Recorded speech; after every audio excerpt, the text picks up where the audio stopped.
Chapter 3 In the Southern Lands. A few months passed before Odin continued his narration about Olaf, and when this happened, I found myself at an unexpected turn. Before me, images of a Mauritanian-styled palace, which reminded me, by its beauty, of the Alhambra, began to unfold. There, among other things, there was a patio with an arched marble colonnade around its entire perimeter that provided shade during the stifling middle of the day. Refreshing streams flowed from one pool to another, gleaming in the sun and murmuring. Each pool had a beautiful mosaic on its bottom. There was also a garden with orange trees and peach trees, and a large room decorated in oak wood served as a library. Where is all of this, Odin? This is the south of Spain during the greatest flourishing of the Arab Caliphate.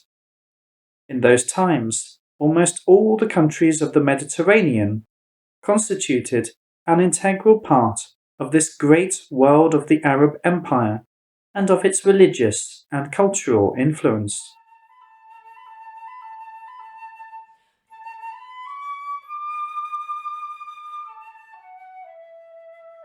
A brown-skinned Arab, who was not very young, and who was the owner of that luxurious palace, walked through the market, being accompanied by his armed bodyguards. The market was located near the port. Everything was sold here, from gold-plated jewels and fabrics to aromatic spices and mature fruits, from fish and clams to slaves. An adolescent was the subject of a negotiation between a buyer and seller. It was possible to hear their conversation. "No, you are wanting too much. He may not even live until tomorrow, and then I will lose my money," said the buyer, who was indignant and who wanted to pay less for the slave. But the sailor did not yield, saying, "He only looks weak. He is very robust and will be a good worker. It was not more than yesterday that we fished him up from the sea. If he managed to survive there, he will not die here." "But this almost dead little fish is not worth this money," said the buyer, and continued on his way. The eminent Arab attentively looked at the young boy, who was Olaf, and paid the seller what he was asking for. Then he motioned for Olaf to follow him. The latter did not even try to escape, since he barely had enough strength to walk. The name of this eminent Arab was Amin Abdul-Jadi. He not only rescued Olaf from slavery, but also treated him as his own son given to him by Allah in place of his only other son who recently passed away. Amin began to educate and teach Olaf as his heir. He was very rich and possessed many merchant ships that carried both travelers and cargo across the Mediterranean Sea. Subsequently, he and Olaf traveled very often together on these ships. Thus, Olaf learned to sail and to carry out trade negotiations, for Amin dreamed of handing over all of his affairs soon. Olaf learned Arabic very quickly, since Amin Abdul-Jadi hired many professors for him. He studied Islam in all the beauty of its Sufi wisdom, the philosophy of the Greeks and Romans of ancient times, the scriptures of the Jews and Christians, mathematics and astronomy. Amin was not a religious fanatic. He called himself a philosopher and did not force Olaf to adopt Islam. At times they discussed the differences that exist in the beliefs of people. This topic always interested Olaf, because he wanted to find the truth hidden in the many religious doctrines of different nations. which he could now observe and study. One time they rested on the sea in a small sailboat that Olaf had already learned to steer perfectly. It was a clear morning, and a gentle breeze filled the sail. They talked about the differences that exist among religious beliefs. Amin explained to Olaf his own world view with the following words: I love the wisdom and beauty in everything.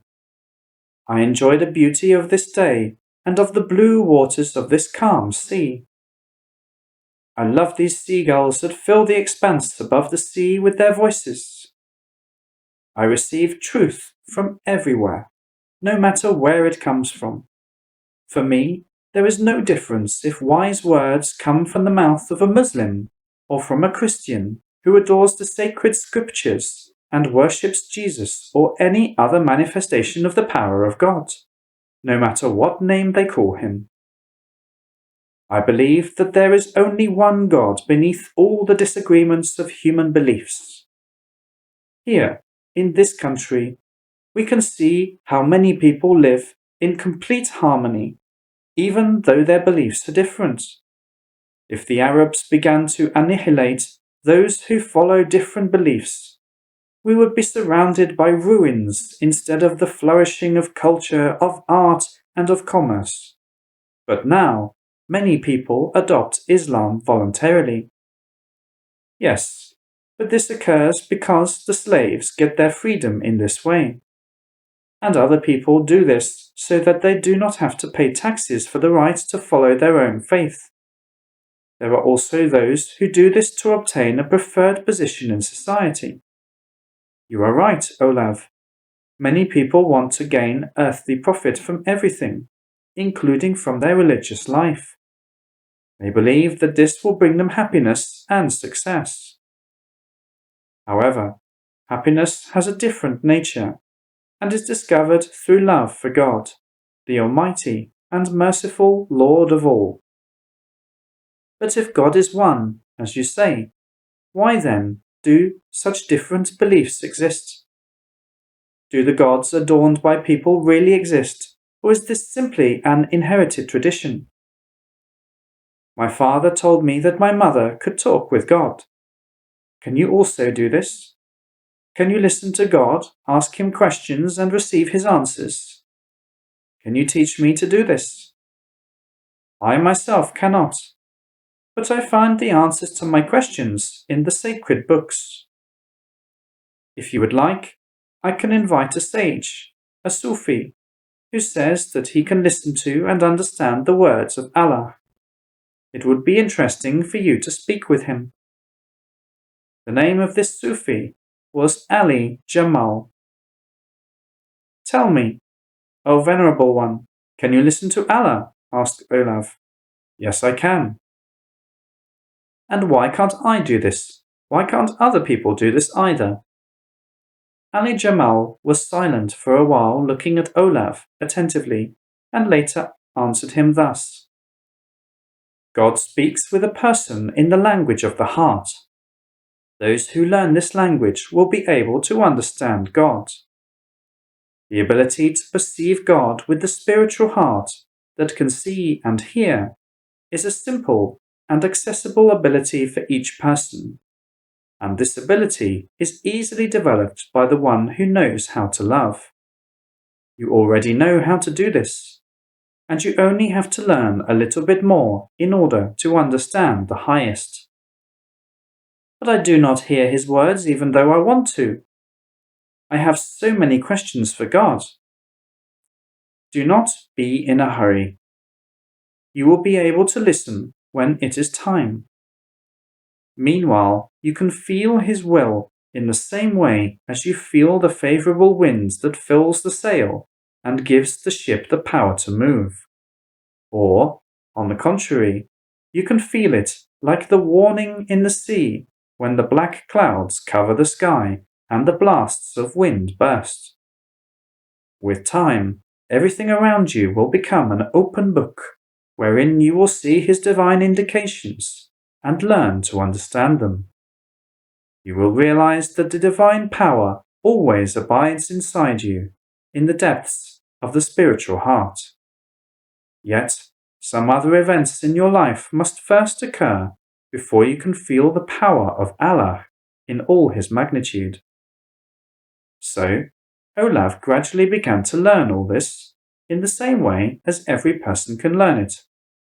For this, he transferred the center of his perception of the world to his chest, in which not only breathing is performed and the heart beats, but also love is born. And with this love, the soul can embrace everything that it sees around itself, and then the spiritual heart can grow and become gigantic. Olav could do this especially well on the open sea during good weather. It seemed to him that he could embrace with his love all the sea and all the lands, and that his love could even reach those places where he had previously lived. It also seemed to him that he could embrace his mother and his father, even though they had left this world, and many other people whom he loved and respected, as well as others whom he had never seen. In this love of his, there was the tenderness of the morning sun. There, the power similar to the power of the ocean also grew. God, who created all of this, and who loves everything and everyone, was present in this love.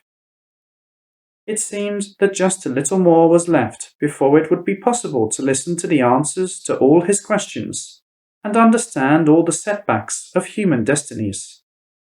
But this did not happen, and the sensation of the happiness of the mergence with the all-powerful sovereign of the world disappeared for a time.